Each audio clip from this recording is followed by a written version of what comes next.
past, I've talked a lot about it because sugar is, to me, the key thing when it comes to having a strong and robust, healthy immune system. So a lot of people ask me, so what do I do to maintain and make sure I have a strong, healthy immune system? They talk about all kinds of supplements and different things, and I just say the first thing is you need to work on sugar, because we know that sugar is the factor that will make your immune system strong or not. So you can take all the best supplements in the world, but if you don't eat healthy, so those supplements won't do much. So that's why we need to address sugar first. So every time you eat some sugar, your immune system for up to 2 weeks, there's some studies that shows that for up to 2 weeks that the immune system is suppressed. So your immune system is down. So meaning that your body is not as strong in order to fight viruses and stuff, pathogen and microbes. So it's really important that you don't have any sugar in your diet. So what happens is every time you eat sugar, so your white blood cell gets slower, they don't get as active and they don't work like they need to. And then when the white blood cells, like the macrophages, for example, encounter like a virus or a bacteria, they are not able to get rid of it. Which leads to an infection in the body. So when you think about it, if you look at the time of the year where we consume the most sugar, it's around the holidays. We have Thanksgiving, we have a Christmas party, we have Christmas, the New Year. So we have all kinds of celebration for about 2 months. And then what happens after the holidays is we have the flu season. So people get sick, they have the flu, it's bad. So the reason of it is they eat so much sugar that the immune system is so bad shape, is so down, so depleted that they cannot fight viruses, and then you have the flu season. People get the flu, they get the cold, and all kind of infection. So just so you know, it's really important to look at your sugar intake. So at any moment in one's body, there's about 5 grams of sugar into your blood, circulating into your blood. So when you think about it, so 5 grams of sugar is about a teaspoon. So that at any moment in your blood, your body maintains about 5 grams, a teaspoon, to make sure that your body has energy for the sugar. So every time you eat sugar, let's say you eat a muffin. A muffin can be 5 or 6 teaspoons, so 25, 30 grams of sugar. So you increase your blood sugar 4, 5, 6 times in one sitting in 4 or 5 minutes. So what happens is your body gets into this fight or flight reaction, gets all crazy, and is trying to stabilize your blood sugar. And this is when your body will actually produce insulin. So insulin is a hormone that your pancreas makes and your brain to regulate blood sugar. So every time you eat sugar, your body makes insulin. So the sugar goes up, and then a few minutes later, the insulin spikes. It brings the blood sugar down. And then because your body made insulin, so the blood sugar drops lower than normal. And then you have this crash. And this is what we call the mid-afternoon crash. So it's a hypoglycemia situation, is when the blood sugar drops lower because you ate sugar, the insulin brought it down, and then your body stop making insulin, your body start making glucagon, and then try to bring your blood sugar up. So your body really use insulin and glucagon, these 2 hormones, to stabilize, to maintain your blood sugar. So every time you eat sugar, you hit this situation going on. And over time, as you do that, your body becomes resistant to insulin. That's why we call there's a lot of talking and concern about insulin resistance in diabetes and obese people. So what happens is your body becomes insensitive. So your body does not respond to insulin. So when you eat sugar, your body makes insulin, but the sugar stays higher. And that's why when you take your blood work, your sugar blood work, so your sugar is high. So we know that above 100, you may actually be predisposed to prediabetes and diabetes. So your body keeps making insulin and insulin and insulin, and it's not responding. And over time, you have type 2 diabetes. Your pancreas becomes so tired and exhausted, depleted to make insulin that your body stops making insulin. Your pancreas fails, and then you become dependent on insulin injections, for example, or different medications to stabilize your blood sugar. So your liver, on the other side, is the main organ of glucose, sugar regulation. So your liver tells your pancreas when and how much to make insulin and glucagon. So if your liver is not healthy, so your liver is not able to communicate with your pancreas, leading to this miscommunication, and again, it can lead to diabetes.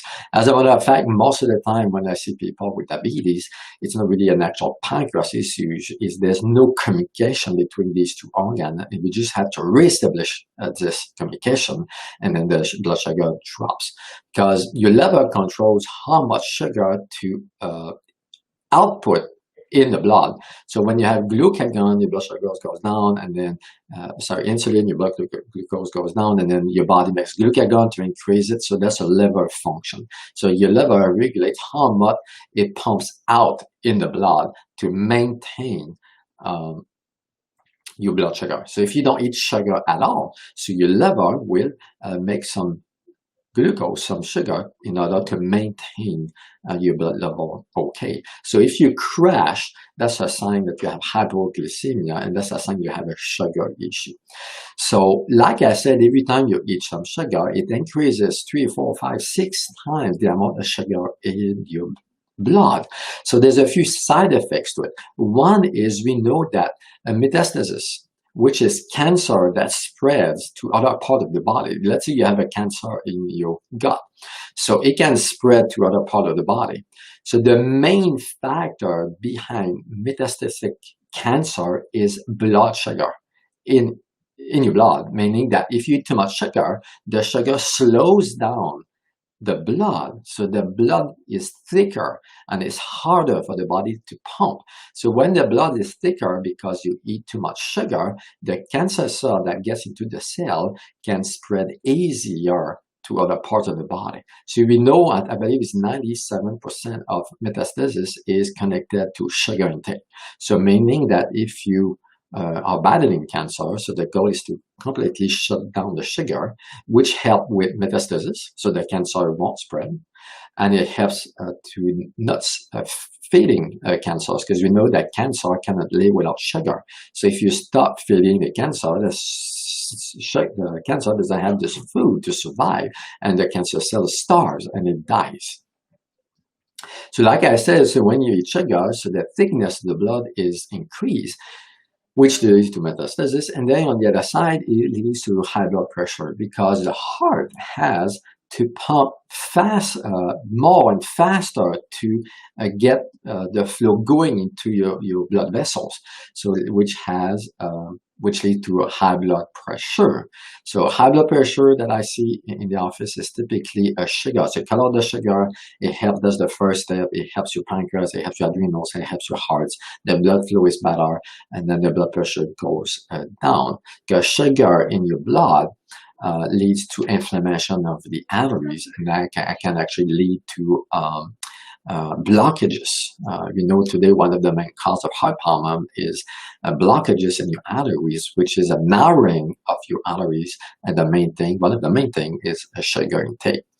So, and lastly, we know that sugar today can lead to deficiencies. I really like to say that there was some research that looked at what kind of deficiencies and how sugar that you eat can lead to deficiencies. And they look at magnesium, for example. So they found that every time you eat one sugar, you need about 50 magnesium to process that sugar out. So every time you eat sugar, your body needs minerals to process, digest, and get rid of that sugar. And every time you eat one sugar, you need about 30-35 calcium to process the sugar. So calcium, this is really important. So if you don't eat enough calcium from your diet, so your body will take calcium from your bones, from your teeth, from your body to process the sugar out. So if you eat a lot of sugar and not enough calcium, so over time you have bone problem, less osteopenia, osteoporosis. So at the end of the day, bone problem is not necessarily a calcium issue. It's a sugar issue, among other factors. So oftentimes with my patients, we work on the diet first, and then the sugar gets stronger, and not even using vitamin D or calcium or bone supplements. We just work on the diet, and then the body can get stronger just by eating the foods that they eat. So we know that sugar can lead to magnesium, calcium deficiencies. It's the same case for vitamin D deficiency, vitamin C, vitamin A, zinc, chromium, potassium.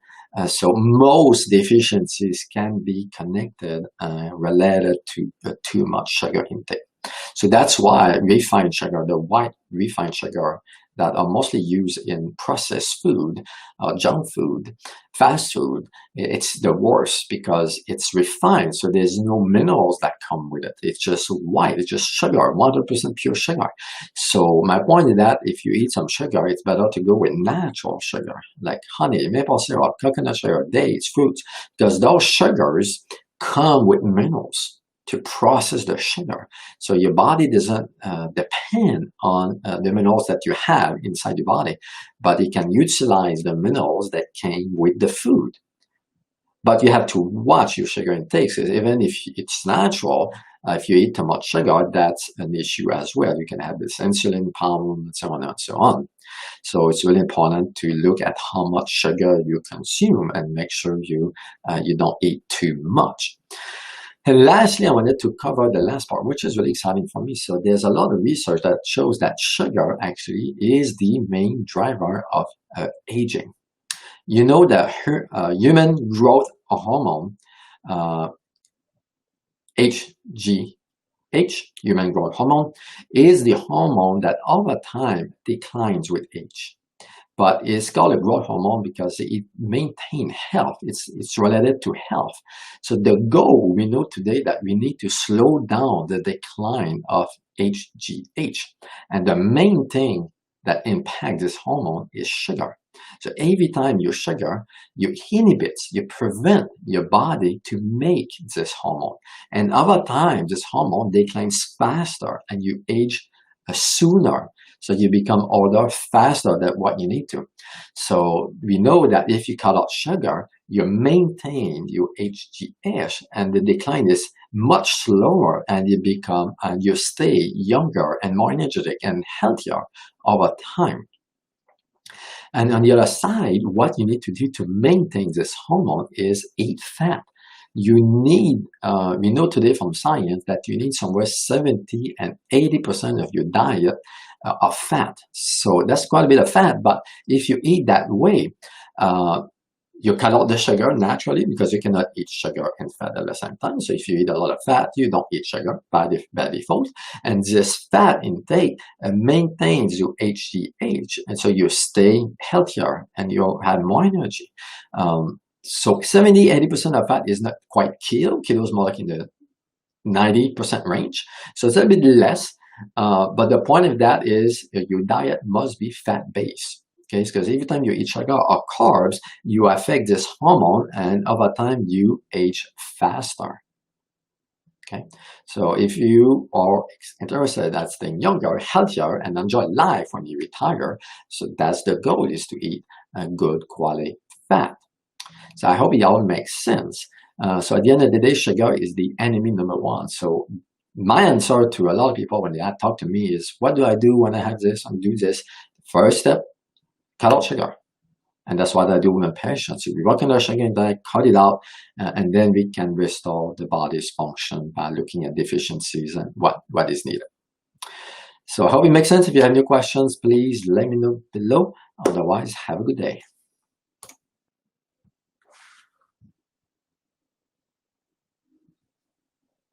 In Des Moines, we are continuing